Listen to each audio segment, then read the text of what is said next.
Hi, I'm Adrienne Monroe, your host today on MeCo TV International Channel. And today we have two very special guests whom I'm going to allow to introduce themselves and tell you a little bit about them. Thank you very much, Adrian. My name is Okey Ndibe. I'm a Nigerian novelist, essayist, political commentator, and professor of literature. Thank you. Wow. On to our second guest. Hey, hi. I'm Rudolph Okonkwo. I'm a journalist. I think you're also a writer. I'm also a writer. They said I'm also a writer. And there's something else I do. What is it again? I think there's a show or something. Oh, yeah. I host a show on Sahara TV called Dr. Damages. Dr. Damages. Oh, yes, Dr. Damages. That's it. Should I say more? We don't have all we the don't time. have all time. Okay. All right. So. That's enough. Well, thank you two for coming on to the show today. Today I have to refer to my paper because they both have a really long resume, a lot of things they have done over the years. You have a few books that you releasing a new book as well. Well, I have two novels. Okay. The first novel is Arrows of Rain. Arrows of Rain was published by Heinemann in the UK in 2000. My second novel was published in the US in 2014. It's called Foreign Gods Inc., Foreign Gods Incorporated. And in 2016, I had a memoir of my life in America published, and that memoir is called Never Look an American in the Eye. Never look an American in their eyes. How did that book come about? Like, what was inspired you to write this book? Well, my second novel, Foreign Gods Inc., has as its central character a Nigerian immigrant who went to school in America, studied economics, and had great expectations of landing a good corporate job. But he has a particularly strong accent, and that accent becomes an impediment when he interviews for jobs. Yeah. And so he becomes a cab driver, and on one occasion he learns of a gallery called Foreign Gods Incorporated, Foreign Gods Inc., and this gallery buys and sells foreign gods, the statues of foreign gods and sacred objects that are stolen or pushed from different parts of the world. And so the novel tells the story of this guy's decision to return to his community in Nigeria to steal what used to be the god of war, the statue of the god of war in the community. And when this novel came out in 2014, my publisher sent me on a long book tour all over this country and also in Europe. And everywhere where I spoke, invariably somebody in the audience would ask whether this was an autobiographical story. In other words, had I been in the business of stealing statues or something?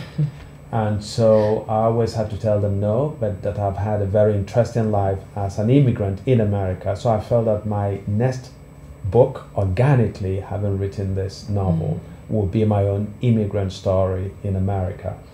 And so before I came to America, an uncle of mine who'd seen a few westerns where cowboys would gather in a bar or some other place and stare each other down and then start shooting. My uncle formed the impression that in America, if you look somebody in the eye, they will shoot you. And so he said to me before I came, never look an American in the eye. So that's where that title came from. But it tells, the entire book tells of my immigrant experiences in America, including being briefly detained by the police in Massachusetts, 12 days after, about 13 days after I came to this country, because some guy had robbed the bank and the police officer said that I fit the description of the armed robber, of the bank robber. Wow. So these are some of the stories that I tell in that memoir. Wow. Amazing. So you can check him out, and his books are available online. You can let them know. The books are available through any bookstore in this country. It's available on Amazon in print edition, electronic copies, in audio as audio books. So anybody who loves reading can find the books readily. Awesome. Okay. Our second guest today, Dr. Damages. Wait. Did you say that armed robbery? Maybe 35 years from now, when you are appointed to the Supreme Court, we figure out that it's actually not fiction. You might be wrong. Yeah.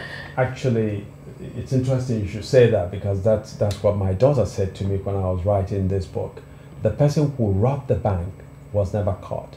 And so my daughter said to me, Dad, don't you think you might write the book and the police will reopen the investigations and make you the #1 suspect? And I like to sort of joke to people. I say to people, how do you think I got independently wealthy? I arrived in this country and 2 weeks later I robbed the bank.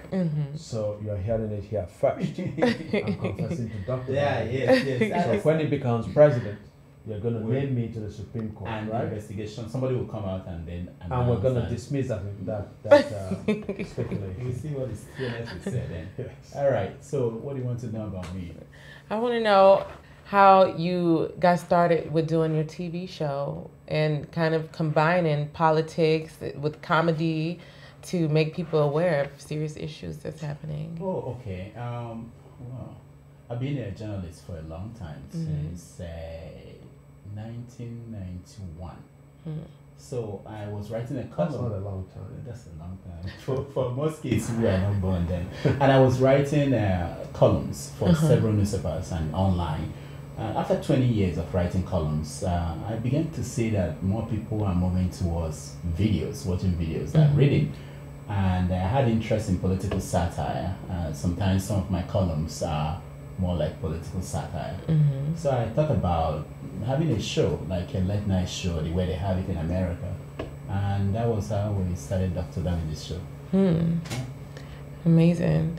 And you have a few books that you're writing. And I do write a little bit. I have my first book, was book of essays called Children of a Retired God. And then the second book is also a book of essays with some, I think 3 short stories called This American Life Self.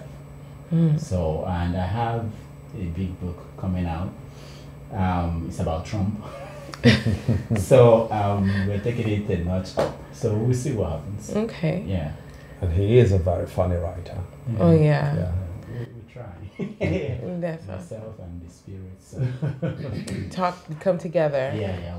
We have meetings and decide what to do. So you grew up in Nigeria? Oh, I grew up in Nigeria. I was born in the eastern part of Nigeria. I went to school at the Federal University of Technology, Akure, which is where I first used the name Dr. Damages. I started writing at FUTA as Dr. Damages. Yeah. And then you came here. I came here, and then I also continued to write. First of all, I went to England. I lived in London for 2 years before I came here. So, when I wanted to do this show, that was when I started writing as using the name Dr. Damages. But when I came here, I was writing as Rudolph Okongo. So how did you come up with the name Dr. Damages? Well, it went back all the way to my secondary school when people pick up names for at school, and we had someone who was called Damages. So when I got to Akure, I had to write. I joined the press club. So we write with a pen name. So the biggest name at FUTA Press Club then was called Doctor Who.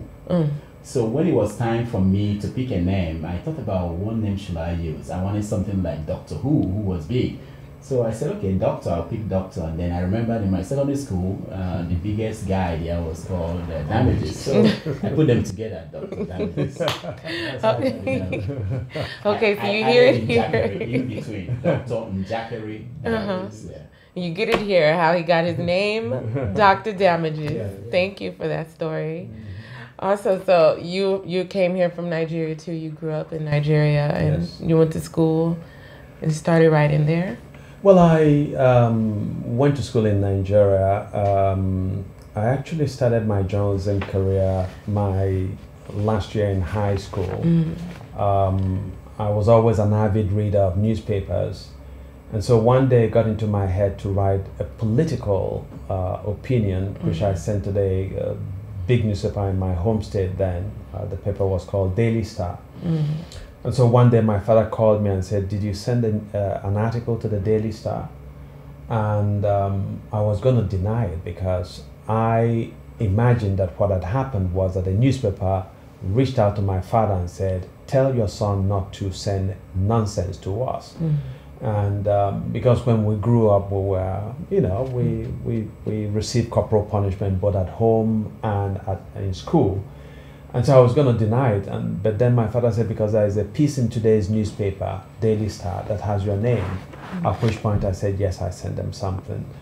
And I remember my father hugging me, and our parents loved us a lot, but they were not affectionate the way that we have learned to become with our own children. So this was one of those rare occasions when my father hugged me, and it felt good. And so I continued to send out pieces to not only the Daily Star now, but to the Daily Times and to the New Nigerian and to Punch. And eventually I was hired to do my youth service with the Concord, which was National Concord, which was the biggest newspaper in Nigeria at the time. And at the end of my youth service, I got several job offers as a journalist. And my first assignment was to interview the great Nigerian novelist Chinua Achebe. It turned almost into a fiasco because I interviewed him for close to 3 hours in his office. Then I returned to my hotel room, and some of my friends gathered, and they were anxious to listen to Achebe's voice. And since I was the one with the voice, I turned on my tape recorder, and there was silence. I put on another tape, there was silence. I had interviewed Achebe for 3 hours. I didn't pick up one word that he said. Oh, wow. And I'd been so engrossed in just the presence of Achebe that I hadn't taken any notes at all. So I called him in panic, and I said, "I'm sorry I wasted your time, but if you let me come back tomorrow, just give me 20 minutes. Because I had come from Lagos to Enugu for the interview. My publishers had paid for my flight ticket. They had paid for several days in a hotel. And so I was certain that if I had returned to Lagos and said, I interviewed Achebe for 3 hours, but I have nothing to show for it, that would have been the end of my career as a journalist. But Achebe was particularly gracious and generous, and he said to me, I can't do another interview the next day, he said, but if I could come in a couple of days, he will give me as much time as I wanted. So 2 days later, I went back with 3 tape recorders, and I was taking notes furiously as he spoke. So Achebe, in a lot of ways, saved my career as a journalist. And so that became my trajectory. And then in 1988, Achebe happened to be a visiting professor in the US, and he and some other intellectuals got together and decided to set up an international magazine. And Achebe proposed me to come over from Nigeria to be the founding editor of that magazine. So that's how I came to this country. Wow, that's an amazing story. A lot of information. Okay, and you study psychology. He does psychology. He does fake psychology. I studied a lot of things, trying to survive, understand the world around me, But I essentially, the only thing I claim to study, because I studied engineering, but I don't know the unit of energy. I don't know how to, I don't know anything anymore. But I'm just a writer. Okay, so it's a lot going on right now. We just had the 58th Nigerian Independence Day just passed, October 1st. And it's a lot going on with politics. How do you feel about everything right now? Oh, me? Both of you. Okay, you go first. Well,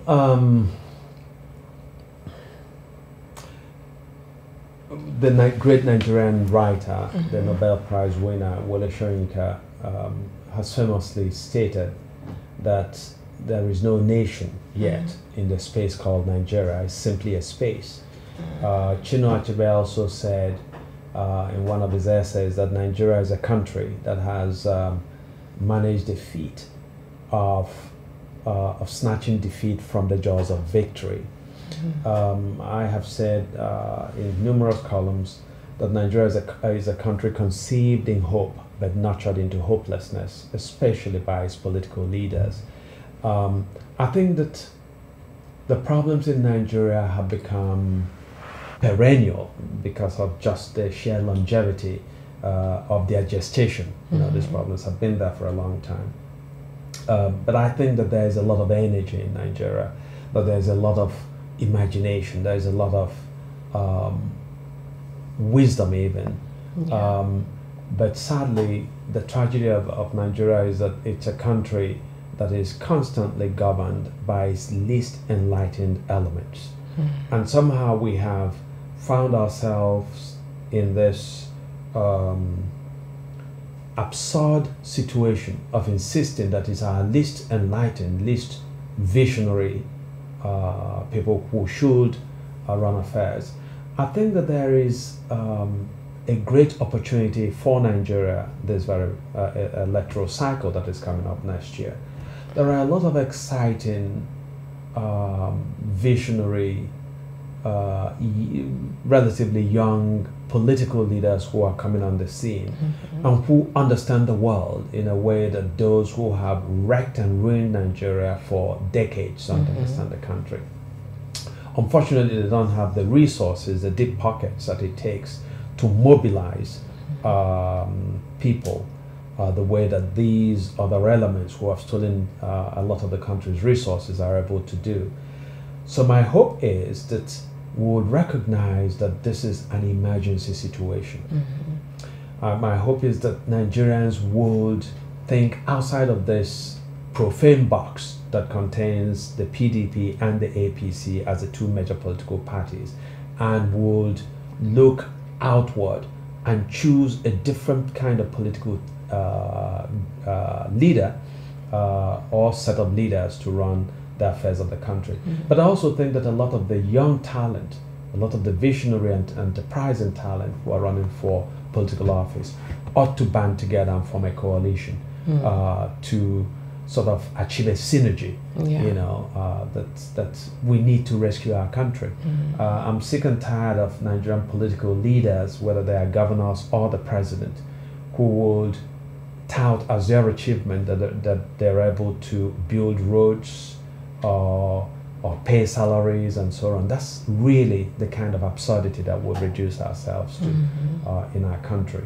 So there is a great opportunity. Whether we're going to seize it is a totally different question. Grammar, right? See, that's the problem, you know. You see, forget about people like it. Nigeria works. Yes. It's just that it works for those who felt it. Yeah. This one thing. You know, so long time ago when I was a kid, I read The Economist, the news magazine, and he said something about Nigeria that I have not forgotten. He said that Nigeria is the only country in the world where the best is impossible, but the worst never happens. And I've lived all my life, I mean, and you think that we're approaching the worst and, you know, somehow we will survive it, you know, happen. The problem is that, you know, the ideals of Nigeria, they've not been tried and found difficult. They've been found difficult and left untried.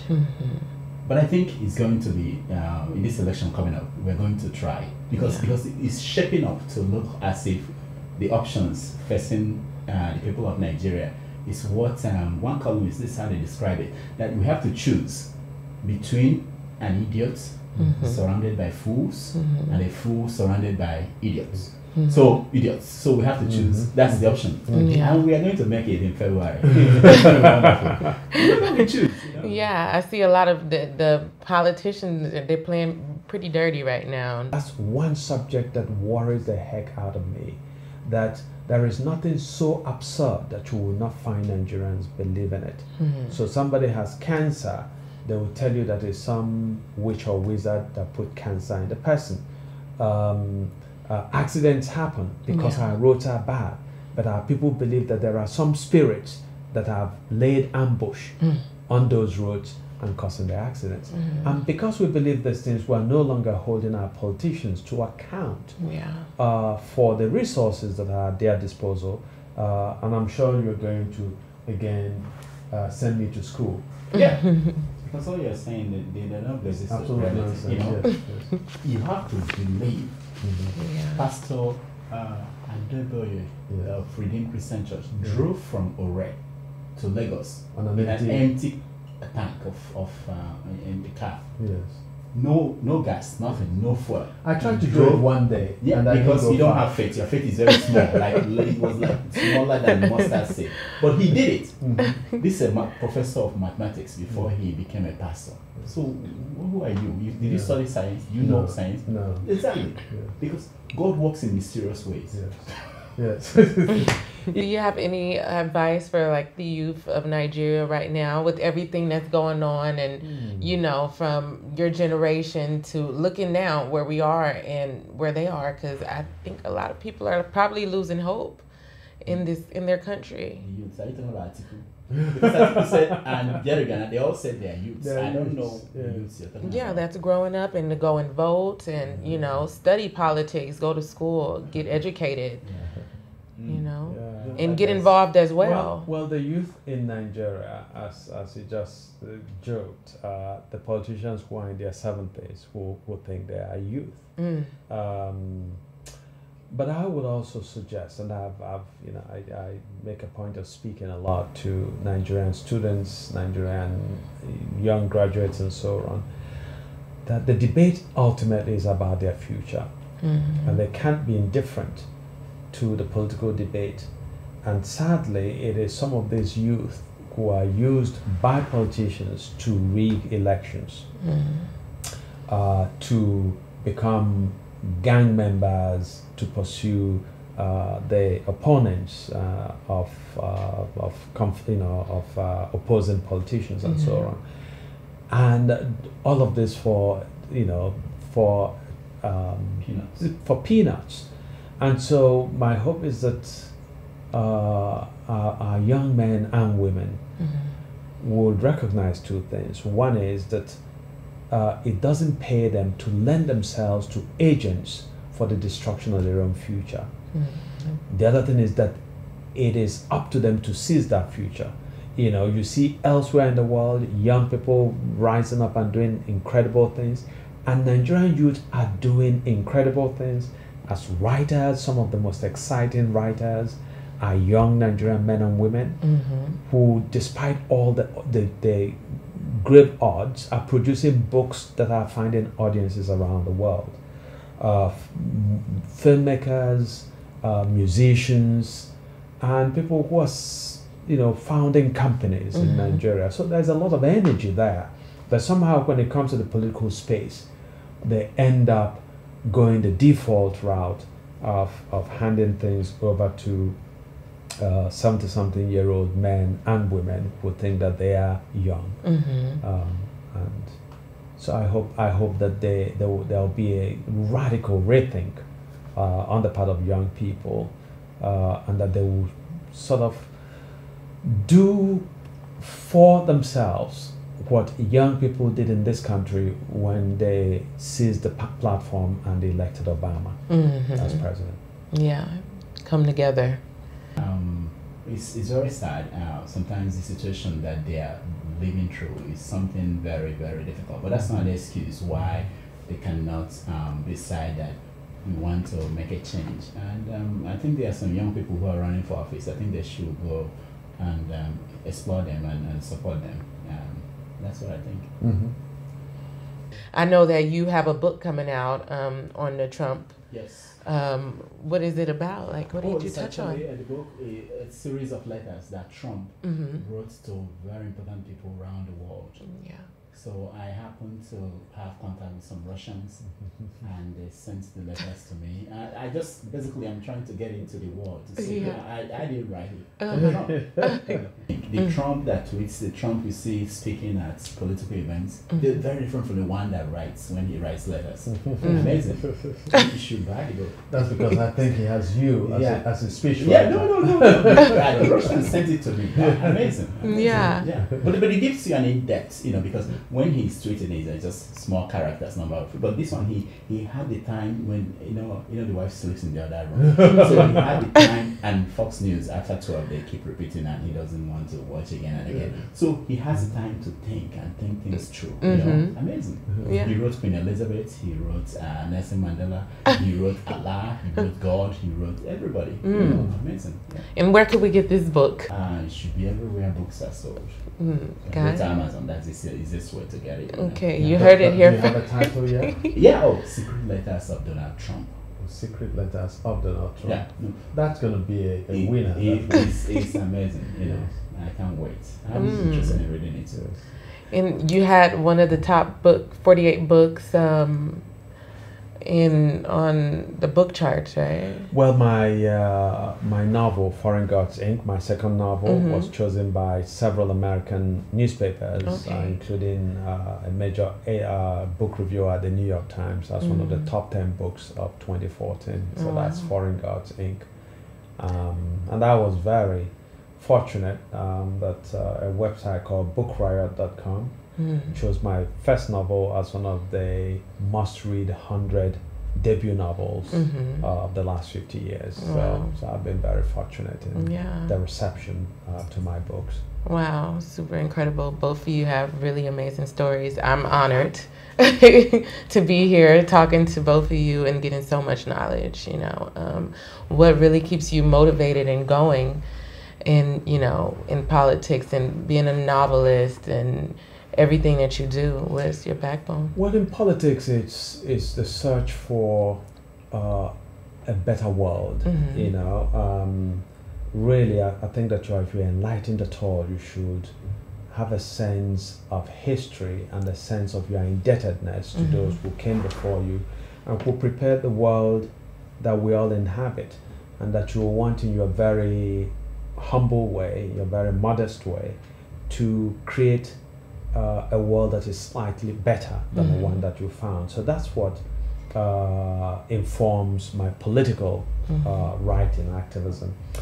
In terms of my career as a writer, as a novelist, when I was young, very early on, I got enchanted by stories, you know, and got particularly moved when I began to read African authors and to see that they were contesting the world that we were given, the perception of Africans in the world, and that writing is a vocation that enables you to dream of alternate worlds. So, you know, so if things are bleak, you can either portray that bleakness, but you can also, you have the license as a writer to propose a totally different world. So that kind of magic, that kind of capacity for enlargement and for the expansion of the imagination, I think is one of the most treasured human faculties that we have. So I think I'm fortunate to be able to participate in that great industry of writing novels and memoirs and so on. Honor. Well, for me, it's simply my sanity, just to restore my sanity. Looking at what's happening across Africa is insane. So the only way I can see them and survive them is to make fun of them. You know, that's it. Otherwise, I will be going around, walking around the streets without clothes. You know, so that's it. That might be why I'm insane. It's written all over. Yes. I want to say thank you to everyone out there for watching MeCo's TV International Channel with our very special guests, Professor Okey and Dr. Damages. I want you to let everyone know where they can find you, where they can purchase your books and everything. Well, I live somewhere in the world. I keep moving. I'm a moving target. But my books are available on Amazon. You can order my books in any bookstore in America, in the UK, and I have Nigerian editions of all my books, or at least most of my books, available through Bookcraft. So you can find my books everywhere. Thank you. Oh, Dr. Damages, we live on YouTube. And of course on Sahara TV. You can also, about the books, you can find them on Amazon in Nigeria, Konga.com. Yeah, I think they're there. Have you been paid when they sell the book on Konga? That's another thing. But that's yeah, you can always find us. Just Google, find it. Thank you. Thank you, Thank everyone. you very much. You're welcome. Thank you so much. And thank you, everyone out there, for watching MeCo TV. You can find us on social media at MeCo_TV. Thank you.